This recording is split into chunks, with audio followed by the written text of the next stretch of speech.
cimrigeena raago cadowgeena loo jabiy carradeena udugale cudno difaacdiyo budlan curadadeedo aabid ciila mudanina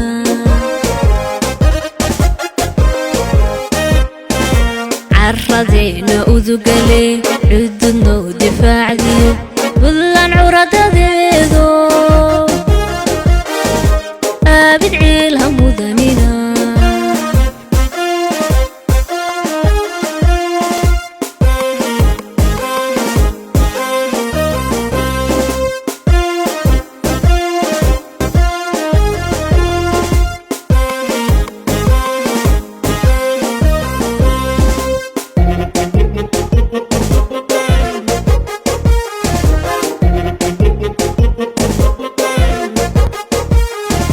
ciidankii wacnaayoon cabku wali la oorano ciise naga mutaysto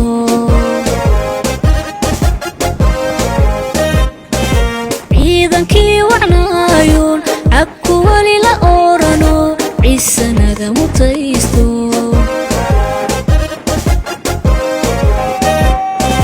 geesiyada cirkeeniyo badda looga caago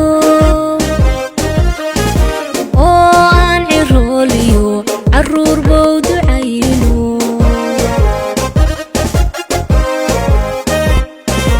geesiyada cirkeeniyo badda looga caago oo aan cirooliyo caruur bow ducayno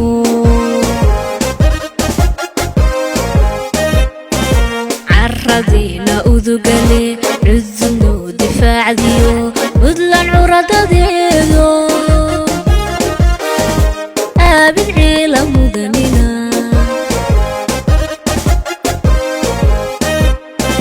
carradeena udugale cudno difaacdiyo budlan curadadeedo aabid ciila mudanina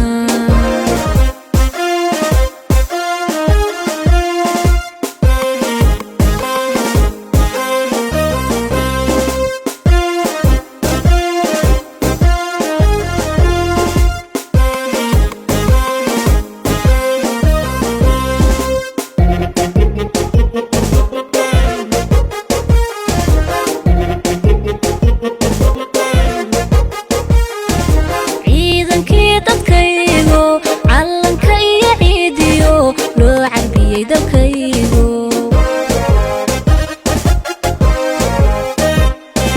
ciidankii dadkaygo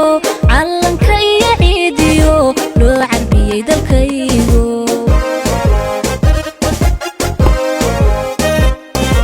naabadeed cursin banku caanamaale cimrigeena raage cadowgeena loo jabiy naabadeed cursin banku caanamaale cimrigeena raago cadowgeena loo jabiy carradeena udugale cudno difaacdiyo budlan curadadeedo aabid ciila mudanina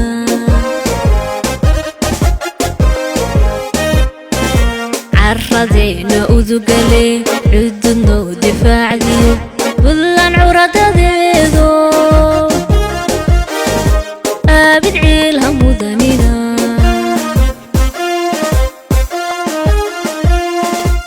booliiskii dalka nahay dembi baadhaha nahay daljireegan boo nahay dadaal muujiya nahay dadka kow adeege nabadda daadeheeye daabka wadkayo booliiskii dalka nahay dibadda iyo gudahada hadba meesha loo diro daafacaye degdeg wa jawaabe lagu diirsadanahay guddiga dib u habaynta ciidamada taliyaasha kala duwan ee ciidamada qalabka sida Puntland marti sharafta ciidamada booliiska iyo daraawiishta iyo ciidamada bambeyda ee kulligood maanta qalin jabinaya tababaradii muddada u socday dhammaantiin assalaamu calaykum waraxmatullaahi wabarakaatu runtii waa farxad aad u weyn inaan maanta inagala soo qayb galo xafladdan lagu soo gabagabaynayay tababar muddo socday oo runtii aan uga mahad celinayo macallimiintii dugsigan gacanta ku haysay iyo kuwa carmo ee soo saaray kooxdan dhallinyarada ah ee gabdhuhu hogaaminayaan oo runtii iyagana ammaan mudan oon u malaynayo dufcaddii u horraysay inay yihiin muddadii ay socotay dib u habaynta ciidamada runtii dowladda Puntland waxay iska saartay xil badan wakhtiga ugu badan ee shaqada Puntland labadii sano la soo dhaafay waxay ku wajahnayd ciidamada dib u habayntooda tayayntooda la socodkooda xiriyo in la abuuro in dib loo habeeyo manaahijta tababarka in dib loo eego tayada ciidanka Puntland oo qiimeyn lagu sameeyo iyo in ciidamo cusub oo dhalinyaro ah oo aqoon-yahan ah ciidamada la qaato waxaan idin sheegayaa adduunka oo dhan ciidamada waxaa gala dadka jaamacadaha ka baxa jaamacaddu macnaheedu waxa weeye inaan nolosha magaalo iyo sida ummaddu u noolaato aad baratid baahida ugu weyn ee bulsho meel isugu timid ay qabto waxa waaye waa inay kala dambaynta iyo amniga ilaaliso cidda ilaalisana waa boliis iyo military iyo daraawiish iyo qaybaha kala duwan ee ciidamada dowladnimadu saldhiggeedu waa ciidan dowladdii aan ciidan ka shaqaynayn laguma tilmaami karo dowlad waxaa la odhan karaa waa qabaa'il meel wada deganoo qabaa'il meel wada deganna haddee waad garan karaysaan siday rabaan inay u noolaadaan nabadoonnada iyo isimada culayska ka saarnaa inay xalliyaan dad aysan u haysan awood ay uga gutaan waxa ay ku xadgudbaan waad garan kartaan dhibka ay leedahay haddaan nahay ummad meel degan haddaan nahay reer Puntland haddaan nahay dadka Soomaaliyeed waxaa la rabaa inaan u dhowaanno inayn sida adduunka u nool yahaan u noolaanno oo dowladnimo ku noolaanno dadku hadduusan dowlad nahayn hadduu kala dambayn nahayn xayawaanka waxba ka duwanaan maayo marka shaqadan aan hayno ma aha shaqo ciidamadu kaliya leeyihiin laakiin dowladda oo dhan ayaa ah shaqadeeda ciidan maxaa yeelay qodobka ugu horreeya oo dowlad qofka ugu sarreeyo aniga laga rabo waxa weeye sugidda amniga marka sugidda amniga ciddii sugaysay haddaysan xirfad u lahayn dhalinyaradii xuduudda u ahaa ummaddan oo amnigeeda sugi lahaa haddii iyaga ay noqdaan kuwii amnigii khatarta ku ah waa khatar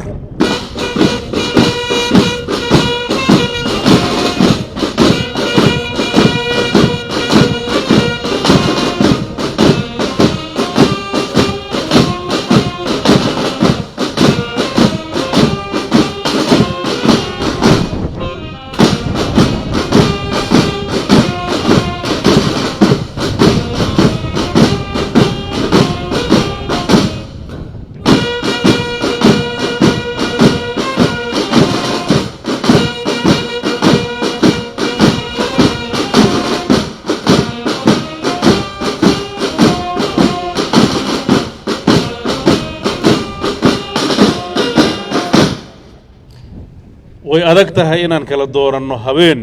iyo maalin maxaa yeelay mid walba wuxuu leeyahay astaan gaar ah nolosha dawladnimo waxay u baahan tahay dhaqan ka duwan dhaqankii aan muddadii u dambaysay ku noolayn dhallinyaradii la rabay inay horumar ka shaqayso inay ammaan ka shaqayso ummaddu markay deganaan siyaasadeed iyo mid amni hesho ayay nolol qurux badan heli kartaa waad og tihiin dhallinyaradeenna iyo hooyooyinkeen iyo waayeelkeenna maanta waxay ku sugan yihiin mid cabsi buu meel u joogaa mid gaajuu meel ugu rafaadayaa mid xanuun iyo dayac ayaa dhinac ku haysta mid kaleetana wax uu ka shaqaynayo ma garanayo oo mustaqbalkiisa ayaa mugdi ku jira si taa aan uga baxno waxaan u baahannahay nidaamka dawladnimada inaan adkayno nidaamka dawladnimada haddaan rabno inaan adkayno waa inaan kulligeen ciidan wada noqonnaa shacab iyo qofka markaa darees kastaba hadda halkan waxaa ku jira casharadiinna community policing bulshadu ruuxaddeeda waxaa la rabaa inay ciidanka noqoto maxaa yeelay ciidanka weliba boliisku macnihiisu waxa weeye in uu xumaanta bulshada ka hayo xumaanta in bulshada laga qabto dad gaara ma leh cid kasta oo aragta ayaa la rabaa inay qabato nabigan calayhi salaatu wasalaam wuxuu yidhi man ra'aa minkum munkaran falyuqayir biyadih waa kulli dadkoo dhan wey marka mid walba intuu kara ayaa la rabaa inuu qabto marka waxaan rajaynayaa ciidamada booliiska iyo ciidamada daraawiishta iyo qaybaha kale ee dawladda iyo bulshadoo dhan inaan ka wada shaqayno sidaan u noqon lahayn bulsho xasilan oo deggan oo isjecel oo horumar ka shaqaynaysa oo faraxsan dad dakana wada qaba dad colaad kala qaba dad aan isu gudbi karin gobollo aan isdhex mari karin ciidamo aan la kala bedeli karin nin walba gurigiis ka jooga dadkii wada joogana waa iswada dhaceen waad og tihiin ciidamadii laysku dhafay wanaagga ay keeneen shakiga waxaa keenay waxa weeye muddo badan baa dadku degaanadu sidaasay tahay ayaa puntland waxay tahay soomaaliya marka loo eego dhulalka ugu maaragtay nabadgelyada badan oo ugu quruxda badan oo ugu deggan oo noloshu ay ka jirto waxaan rajaynaynaa puntlandna inay adkaysato horumarkeeda dadka soomaaliyeed ee kaleetana waxaan u rajaynaynaa in dugsigaan uu noqdo dugsiyo lagu tababaro gobollada kale markay dhammeeyaan gobollada puntland waxaan rajaynaynaa inaan gobollada kale ee wakhtiga u helin ama duruufaha adag haystaan inaan hal ku tababarno si dhibaatada iyaga haysatana looga dulqaado waxaad og tihiin puntland waxay u dareertay doorashooyinkaas saldhiggooda wuxuu ahaa markii la hubiyey ammaanka dalku inuu fiican yahay markii la hubiyey in ciidamadu ay ku filan yihiin inay ka shaqeeyaan ammaanka bulshadan qodobkii ugu dambeeyey oo la rabay dawladnimada in lagu gaaro iyo nidaamka dimuqraadiga ah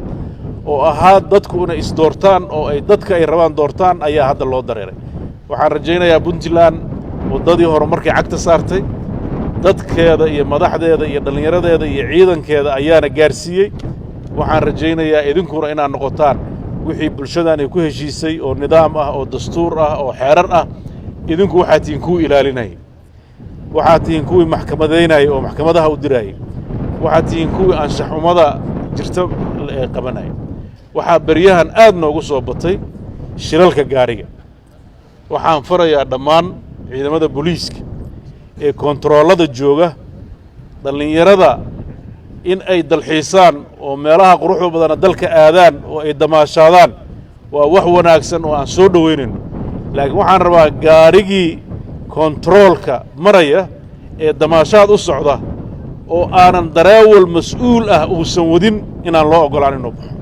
dhallinyaradu intay baabuurta aabbood ka soo qaataan ama dhallinyaro meelaha ka soo qaataan intay iswada raacaan iyagoo aanan lahayn garaadkii ama aqoontii xirfaddii dareewalnimo inay maalin walba ayna gidaarada ku dhicin qofka dadka kale ee aan badqabka qabin ee mararka qaarkood dhaqannada xunxun samaynaya ama ay dhici karto maandooriyaal inu isticmaalana waxaa la rabaa markay hubiyaan inay gaarigaas ay meeshiisa ku arraysteeyaan oo joojiyaan waxaan u baahannahay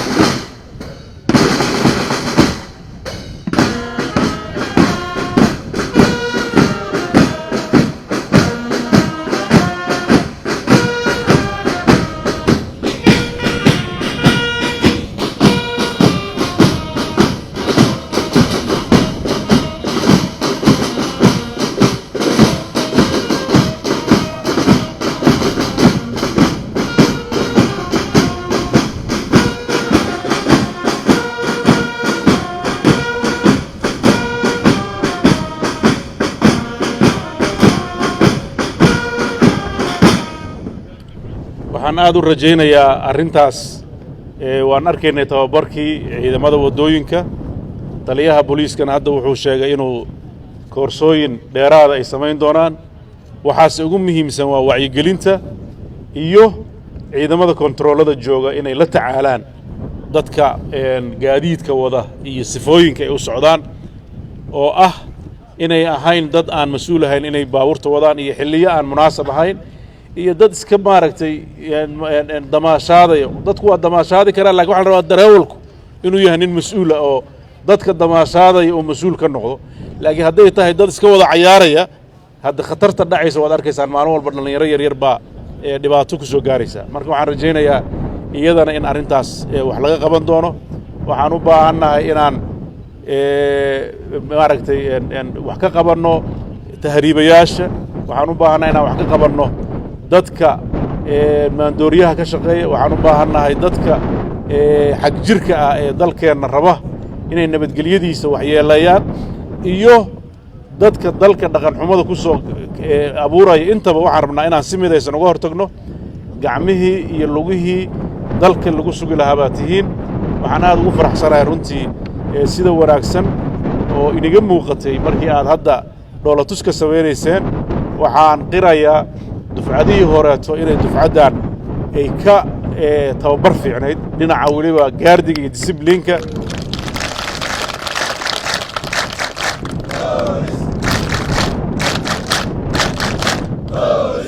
waxaan kaloo ku faraxsanahay dhallinyarada baambeyda ah ee gabadhu hoggaaminayso iyagana ka muuqato xirfad fiican oo istababarkii galeen waxaan inii boorrinayaa dhammaanteen inaan dhammaanteen noqonno ciidan ummaddan u adeega oo ammaankiisa xasiloonidiisa ka taliya waxaan rajaynayaa horumarka aan gaarayno waxa ugu muhiimsan horumarka dhinaca amniga aan ka samayno ciidamada puntland meel kasta ay joogaan waxaan farayaa foojignaan dheeraada waxaan kula talinayaa inaan la seexan waxaad og tihiin makriga cadowgu wuxuu u badan yahay marka ay dadkan ay dareemaan in ay horumar gaareen cadowgu waa sii kordhaa marka yeenan is odhan ciidamadii baa noo tababartay waxbaan wanaag badan baan qabannay laakiin foojignaantan in la dheereeyay u baahan tahay oo indhaha la kala furo waxaan rajaynayaa ciidamada tan oo aan rajaynayo haddii ilaahay sida halka laga sheegay xuquuqahooda inay si wanaagsan u heli doonaan tababarka ay qaateenna ay bulshadooda ugu qaban doonaan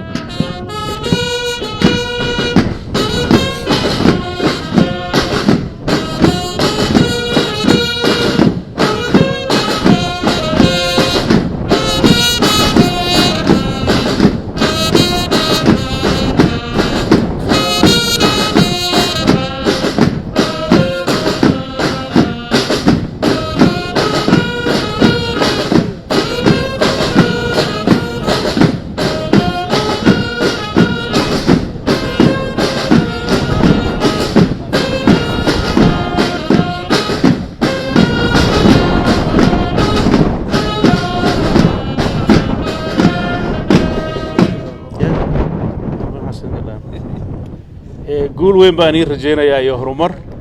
waxaan rajaynayaa insha allah in ay saraakiishiina iyo madaxdiinuna aad ka heli doontaan waxaad ku faraxdaan iyo abaalmarinaha aad mudan tihiin aad baa u salaamantihiin wassalaamu calaykum waraxmatullahi